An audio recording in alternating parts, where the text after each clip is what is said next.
میں مچھروں کے بارے میں بتاتا ہوں کہ ایسی چیزیں ہم اروما تھراپی کہتے ہیں، ایسی چیزیں جس میں خوشبو کے ذریعے ہم اس کا کنٹرول کرتے ہیں۔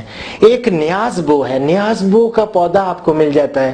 نیاز بو آپ بھلے آپ ایک گملے میں لگائیں، باہر رکھیں، لیکن رات کو نیاز کو بو کے پودے کو آپ رات کو اپنے بیڈ کے پاس بیڈ روم میں لے آئے رکھ دیں، آپ دیکھیں گے، میں دعوے سے کہتا ہوں سارے مچھر وہ سارے چھت پہ سارے چمٹے رہیں گے، وہ نیچے نہیں کوئی اترے گا، آپ اس سے محفوظ رہیں گے۔ یہ چھوٹی موٹی بہت سارے ٹپس ہیں جو عام شہریوں کے لیے میں بتاتا رہتا ہوں، یہ ان سے وہ فائدہ اٹھاتے ہیں۔ اس کے علاوہ فارمرز، کسان تو الحمدللہ ان کی بھینسیں، بکریاں، گائے، یہاں تک کہ کتے، بلیاں، ان کا علاج بھی وہ مجھ سے پوچھتے ہیں، اسی طرح فصلوں کا، اسی طرح پودوں کا، فروٹس کا، فروٹ ان کے گر جاتے ہیں وہ ان کا کیا علاج ہے، یہ ساری چیزیں میں بتاتا رہتا ہوں الحمدللہ۔ ڈاکٹر صاحب، یہ تو طے ہے کہ آپ پاکستانی سائنسدان ہیں اور آپ کو اس پر فخر بھی ہے، یہ فخر آپ کو کیسا محسوس ہوتا ہے؟ الحمدللہ پاکستانی ہونے پہ مجھے بہت فخر ہے، کیونکہ پاکستان ایک پاک سرزمین ہے۔ قدر ہمیشہ یاد رکھیں، آنکھ کی قدر کسی اندھے سے پوچھیں، اور اگر آپ نے ٹانگوں کی قدر پوچھنی ہے تو اس سے پوچھیں جس کی ٹانگیں نہیں ہیں۔ اور ہم تو آزاد قوم ہیں الحمدللہ، اور ایسے آزاد ملک میں، اور ایسا ملک جس کو اللہ رب العزت نے بے شمار نعمتوں سے نوازا ہے۔ میں ایگریکلچر کے ناطے جب سوچتا ہوں کہ یہاں پہ اتنے زیادہ مختلف قسم کے موسم موجود ہیں، ایسے ایسے ممالک میں بھی میں نے دیکھا ہے کہ لوگوں سے ملا ہوں جہاں پہ ایک ہی طرح کا موسم رہتا ہے، یا گرمی یا سردی، یا بالکل ہمارے ہاں تو الحمدللہ چاروں موسم۔ پھر زمین دیکھیں، ہر قسم کی زمین، پہاڑ دیکھ لیں، پہاڑ ایسے جہاں پہ برف ہی برف ہے، برف پوش چوٹیاں دیکھیں، اس کے بعد ہمارے پاس میدان دیکھیں، اس کے بعد ریگستان، اس کے بعد ساحلی علاقے، ہر قسم کی زمین، جتنی بھی زمینیں دنیا میں اقسام ہم ورائٹ دیکھتے ہیں وہ ساری کی ساری پاکستان میں الحمدللہ موجود ہیں۔ اور یہاں پہ بے شمار قسم کی فصلیں، اور جن میں باغات ہیں اور فصلات، ویجیٹیبلز، طرح طرح کی ویجیٹیبل، ہر چیز ہم یہاں اگا سکتے ہیں۔ تو مجھے بہت فخر ہے پاکستانی ہونے پہ، اور میں بہت اللہ کا رب العزت کا شکر ادا کرتا ہوں۔ ڈاکٹر صاحب، ایک آپ کے بارے میں ایک واقعہ مشہور ہے، اور ظاہر بات آپ سے بہتر کوئی نہیں بتا سکے گا، کہ آپ راستے میں جا رہے تھے، وہاں آپ کو کوئی ایک مرا ہوا کتا نظر آیا، اس کے پس منظر میں کیا محرکات ہیں، اصل واقعہ کیا ہے، ہم یہ جاننا چاہیں گے۔ دیکھیں، یہ واقعی بہت زبردست واقعہ ہے، یادگار واقعہ ہے، کہ میں اس وقت پریزیڈنٹ تھا سائنٹسٹ کا، تو رستے میں جا رہا تھا، تو رستے میں میں نے دیکھا بڑا تعفن سا مجھے محسوس ہوا، کسی ڈیڈ اینیمل کی کہ روٹننگ کی تھی، اس سے بدبو اٹھ رہی تھی۔ میں نے دیکھا تو ایک کتا پڑا ہوا تھا، مرا ہوا تھا، اس سے تعفن تھا، پھولا ہوا تھا۔ میں نے کوشش کی کہ لوگوں کو کہوں کہ یار اس کو دفن کریں، لیکن کسی نے بھی، جس کو کہوں وہ سارے ادھر ادھر ہو جائیں، آئیں بائیں۔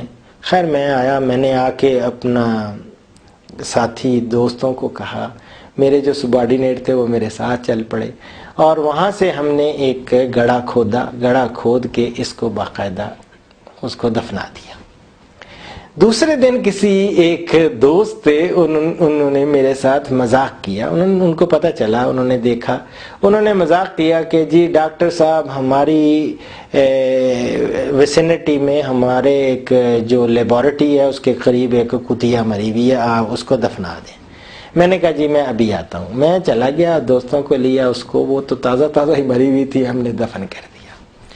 وہ چیز کسی نے اخبار میں دے دی کہ پارسا کا پریزیڈنٹ سائنسدانوں کا ڈاکٹر اشرف صاحب زادہ کتے دفن کر رہا ہے۔ اس پہ یہ ہوا کہ ایک دن مجھے فون کال آئی کہ میریٹ میں انوائرمنٹ پہ ایک بہت بڑا UNDP والے ایک کانفرنس کرا رہے ہیں اور آپ اس میں آ جائیں. میں نے کہا میں کس حوالے سے؟ انہوں نے کہا جی آپ بڑے نوبل ڈیڈ کر رہے ہیں. میں اس وقت نوبل ڈیڈز فاؤنڈیشن کی بھی بنیاد رکھی ہوئی تھی. نوبل ڈیڈز فاؤنڈیشن میں ہم لوگ ایک تو تعلیم پہ کام کر رہے تھے، غریب مساکین بچوں کے وظائف تھے، اور ماحول کے حوالے سے بھی کام کر رہے تھے. لیکن وہاں پہ جب پہنچا تو وہاں پہ وہ لوگ پہلے سے ہی متعارف تھے. کسی نے ان کو تعارف کرا رکھا تھا کہ ڈاکٹر اشرف صاحب زیادہ آئے گا، اور وہ آدمی ہے جس نے کتے کو اس طرح دفنایا، کتوں کو، تو ڈیڈ اینیملز کو. تو میں گیا تو خاص طور پہ انگریز لوگ اور وہ پارٹیسپیٹ کر رہے تھے. جو ہی انہوں نے اناؤنس کیا تو سارے کھڑے ہو گئے احترام کے. تو میں نے کہا یار یہ کیا ہوا ہے. پھر اس کے بعد خیر مجھے اسی پہ میں نے ایک پروجیکٹ ڈیولپ کیا، UNDP نے اس کو سپانسر کیا. الحمدللہ میں چونکہ لکھاری تھا، لکھنے کے حوالے سے میں نے 10 چھوٹے چھوٹے کتابچے وہ تحریر کر دیے، اور اس میں ایک خاص کہانیاں تھیں بڑی، اور وہ ساری لیڈ کرتی تھیں ٹورڈز ڈیڈ اینیمل ڈسپوزل یا انوائرمنٹ کو بہتر کرنے کے حوالے سے. تو یہ ہوا کیا ہے. تو وہ پروجیکٹ اس کے لوگوں کو بھی پھر میں نے موٹیویٹ کیا کہ آپ لوگ کریں اس طرح، خود اس کو ڈسپوز آف کریں، ان کو دفنائیں. پھر میں ایک دن دیکھا کہ گھوڑا مرا ہوا پڑا ہوا ہے SCDA کے پاس میں، یہ ہمارے راول ڈیم کے قریب ایک پل ہے، پل کے قریب. تو اتنے گھوڑے کو دفنانا تو بڑا مشکل تھا.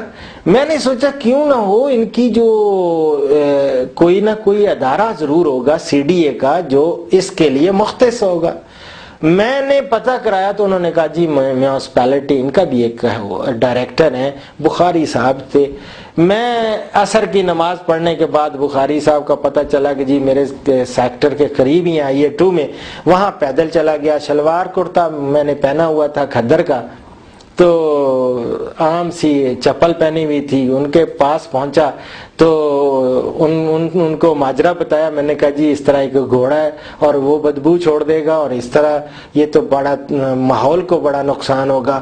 وہ صاحب بولے کہ ڈاکٹر صاحب آپ کا ادارہ تو بڑا دور ہے، اس سے آپ کو کیا فرق پڑتا ہے؟ میں نے کہا نہیں یہ بات نہیں ہے بخاری صاحب، میں اس ملک کا باشندہ ہوں، ایک ایک انچ میرے اپنی ہے، اور اگر ماحول ادھر متعفن ہے تو میں سمجھتا ہوں کہ یہ پورا میرا ایک رول ہے، آپ کا ایک رول ہے. جب میں نے ان کا ضمیر کو جھنجھوڑا، الحمدللہ انہوں نے سمجھ لے کہ یار ڈاکٹر چھوڑنے والا نہیں ہے. تو اس کے بعد انہوں نے کہا جی 1 گھنٹے کے بعد آپ دیکھیں انشاءاللہ وہاں سے اٹھا لیا گیا ہوگا.